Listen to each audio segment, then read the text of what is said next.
ओयो हॉटेलमध्ये तासाभरासाठी खोल्या भाड्याने दिल्या जातात असा आरोप भाजपचे आमदार सुधीर मुनगंटीवारांनी विधानसभेत केला। ओयो हॉटेल चेंशी संलग्न हॉटेल्सबाबतही मुनगंटीवार यांनी यावेळी गंभीर दावा केलाय। पुरवणी मागण्यांवरील चर्चेदरम्यान मुनगंटीवार यांनी हा मुद्दा उपस्थित केला।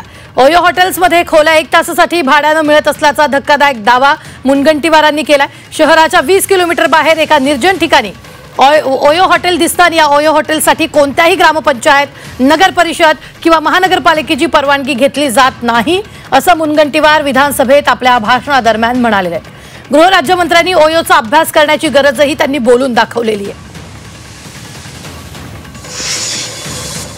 एक OYO नावाची एक हॉटेल चेन तयार झाली अध्यक्ष। मी आता येताना बघितलं की शहराच्या 20-20 किलोमीटर दूर एका निर्जन ठिकाणी OYO आणि मग मनात शंका आली की हे OYO हॉटेल चेन काय आहे। अध्यक्ष महाराज, ही अतिशय गंभीर बाब सरकारने लक्ष देण्याची आहे की या हॉटेलसाठी कोणत्याही ग्रामपंचायतची परवानगी घेतली जात नाही, कोणत्याही नगर परिषदची परवानगी घेतली जात नाही, कोणत्याही महानगरपालिकेची परवानगी घेतली जात नाही आणि या हॉटेलमध्ये 1 तासासाठी खोली भाड्याने दिल्या जाते। ही कशासाठी दिल्या जाते हा एक पोलीस विभागाच्या अभ्यासाचा विषय आहे। तेव्हा खरं तर संस्कृती रक्षकाचं सरकार आहे।